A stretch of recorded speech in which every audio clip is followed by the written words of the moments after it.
we didn't know what they were going to do in that moment when they were presented with each other. We thought that was quite important because, like I said, love isn't as black and white as sometimes it's presented on screen or in love stories. They've been through a lot on their own. He's been through a lot, and directly or indirectly, a lot of it was due to Brianna, due to just being, having feelings for her.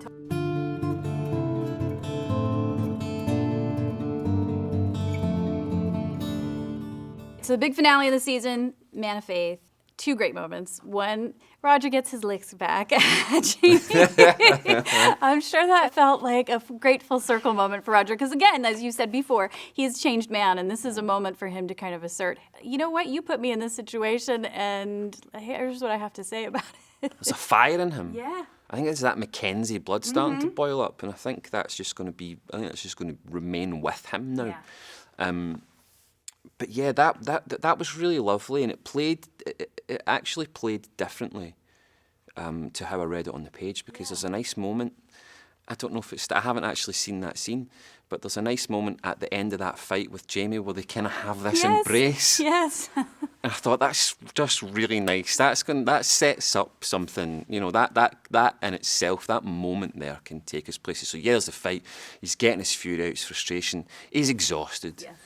He probably can't take Jamie Fraser on at the best of times. Yes, he can. He could. Had he had a good meal, had he had his Weetabix, he could take Jamie Fraser.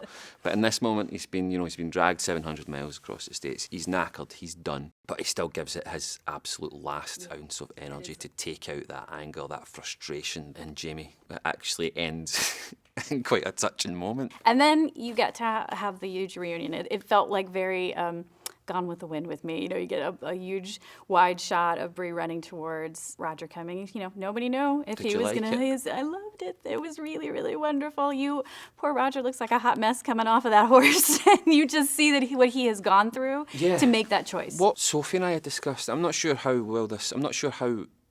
seen the edit. I'm not sure how it comes across on screen or not, but we wanted to play that like we didn't know what they were going to do in that moment when they were presented with each other. We thought that was quite important because, like I said, love isn't as black and white as sometimes it's presented on screen or in love stories.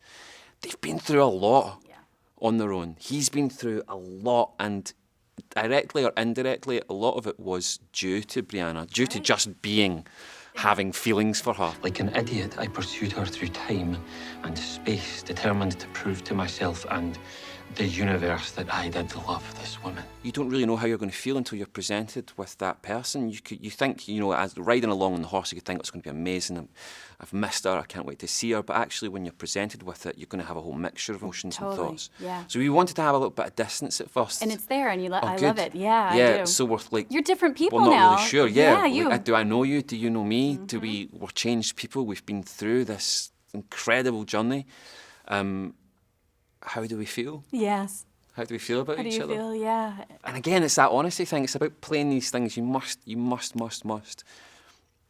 play the truth in something as complex, as complicated as that, given all the circumstances that they've been through as well. So I'm glad that plays. And obviously, it's for Roger and Brianna. Inevitably, they're going to come together. Yeah. And then they're going to realise, oh yeah, I love you to pieces. I couldn't be without you. And which is what happens, which is what he does. Because he gives that whole speech in full 12 about, oh, I've been an idiot, I've done this, I've done that. And then he goes off. After that whole speech, he goes off and demonstrates 2 or 3 more times of being an idiot. So... But season 5, but at least he knows now. Yes, and we've got season 5 to see where they go, which is so wonderful. And as always, it's a pleasure to talk with you. I think it's going to be plain sailing in season 5. No problems, right? They've got their kid, raise a child. What could happen next? Buy a plot of land, start a farm.